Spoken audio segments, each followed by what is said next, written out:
warahmatullahi wabarakatuh. 333 Siapa yang kamu cintai? 3. Leng Xicheng juga bukan orang yang suka berkumpul dan meminum anggur di perjamuan.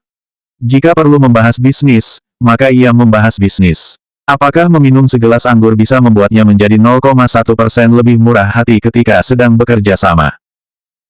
Terutama, Leng Xicheng paling membenci para wanita cantik yang selalu mencoba merayunya. Ia bahkan tidak menyukai Su Zipei. Bagaimana mungkin ia akan memperhatikan para wanita yang telah dipermainkan oleh orang lain? Baru saja ada satu atau dua wanita yang muncul, Leng Xicheng langsung bangkit dari tempat duduknya. Ia bahkan tidak melihat wajah mereka yang langsung menjadi pucat dan langsung berbalik untuk berjalan keluar pintu. Udara di koridor lebih segar, tetapi suasana di luar tampaknya berisik.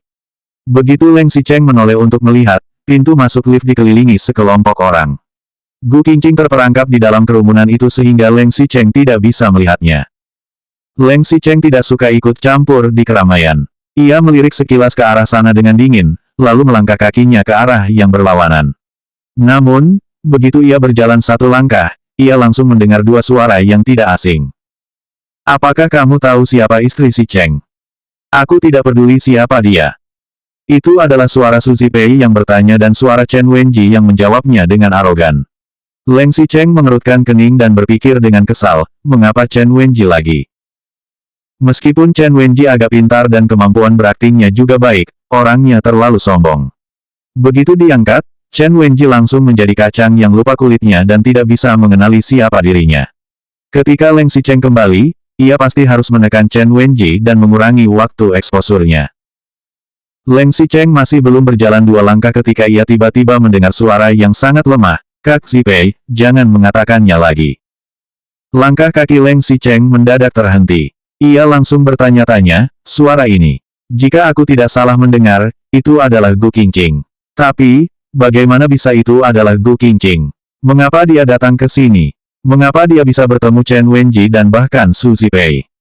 Meskipun hati Leng Xicheng sedikit bingung, ia masih berbalik dan berjalan ke sana.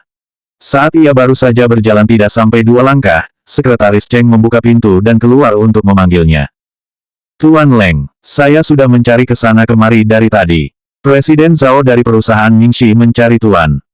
Leng Xicheng tidak memedulikan Sekretaris Cheng sama sekali. Langkah kakinya menjadi semakin cepat. Ia segera melewati Sekretaris Cheng dan berjalan menuju sekelompok orang itu. Tuan Leng, Tuan Leng. Sekretaris Cheng mengikuti Leng Xicheng sepanjang jalan. Tetapi, teriakan itu malah langsung menarik perhatian seluruh orang di sana. Ketika semua orang itu menoleh, ternyata itu benar-benar Leng Xicheng. Ia datang ke sini. Awalnya, langkah Leng Xicheng masih sangat lambat.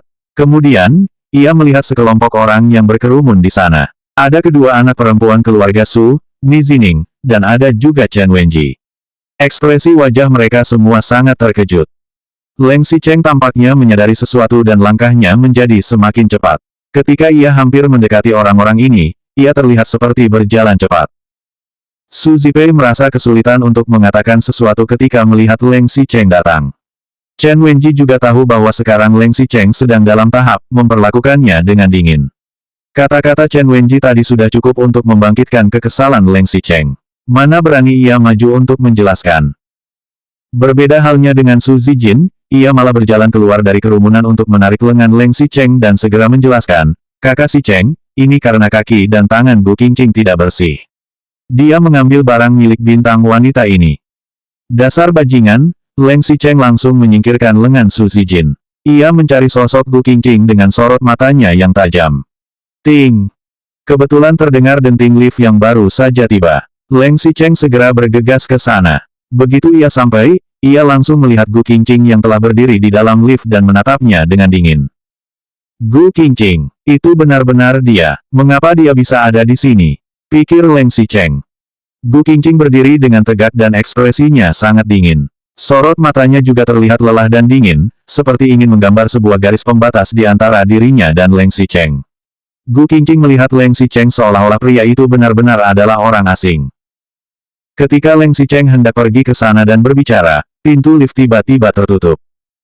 334 Siapa yang kamu cintai? 4.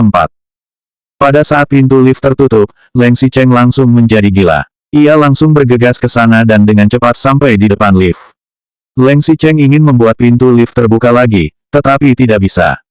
Pintu lift tertutup rapat dan tak lama kemudian, nomor-nomor yang tertera di atas lift menunjukkan bahwa lift turun ke bawah. Leng Xicheng segera melihat sekeliling. Ini adalah area tengah di antara dua bangunan sehingga hanya tersedia satu lift agar klien yang tinggal di sini bisa lebih nyaman dan mudah untuk naik turun. Gu Qingqing turun ke lantai bawah. Leng Xicheng hanya bisa berlari memutar dan naik lift dari pintu masuk utama, atau melewati tangga keamanan sendiri untuk berlari turun lantai demi lantai. Leng Xicheng melirik ke sana dan bahkan tidak berpikir karena ia langsung berjalan ke samping. Leng Xicheng bersiap untuk membuka pintu keamanan dan mengejar Gu Qingqing. Namun, begitu ia tangannya mencapai kenop pintu, Su Zijin datang lagi dan memanggil, "Kakak Xicheng." Astaga! Sebelum Su Zijin menyelesaikan kalimatnya, tangannya malah ditepis dengan kuat oleh Leng Xicheng.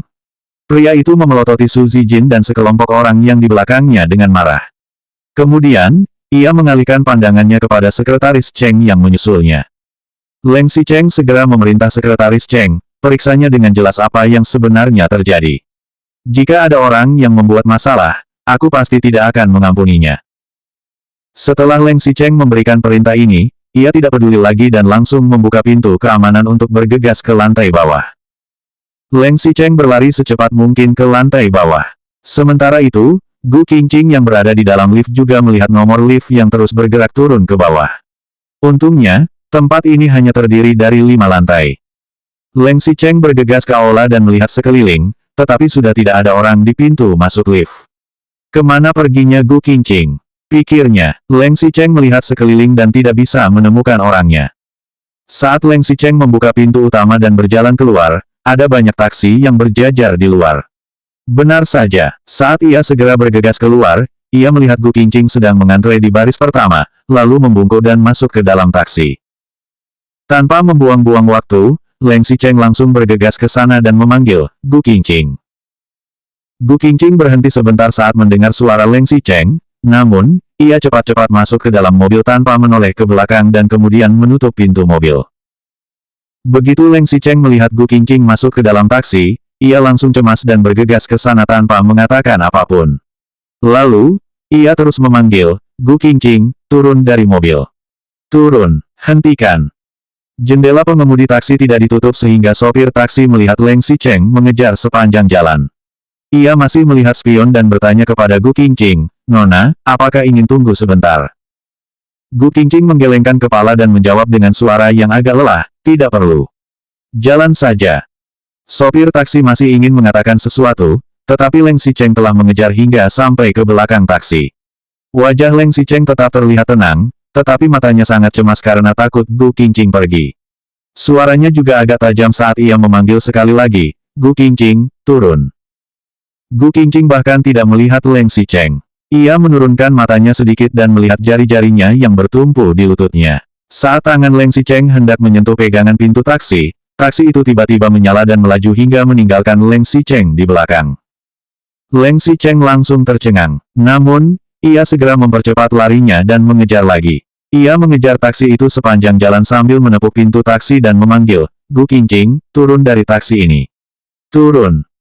Gu Qingqing yang duduk di dalam taksi mengunci pintu, tetapi menurunkan matanya sedikit dan ekspresinya sangat tenang, "Mari kita pergi." Sopir menginjak pedal gas. Taksi itu langsung melaju keluar dari area tempat itu dan meninggalkan Leng Xicheng jauh di belakang. Leng Xicheng mengejarnya sampai 2 kali, tetapi tetap gagal. Ia menjadi sangat marah. Leng Xicheng mengambil napas dan segera mengeluarkan ponselnya untuk menelepon Gu Qingqing. Panggilan pertama ditutup oleh Gu Qingqing. Kemudian, Leng Xicheng menelepon lagi dan ponsel Gu Qingqing ternyata sudah dimatikan. Gu Qingqing yang duduk di dalam mobil melihat dari kaca spion. Leng Xicheng terlihat marah dan ingin mencoba menghancurkan ponselnya. Ekspresi Gu Qingqing terlihat sangat tenang, tetapi matanya malah dipenuhi dengan kesedihan. Selanjutnya bab 335 siapa yang kamu cintai, 5.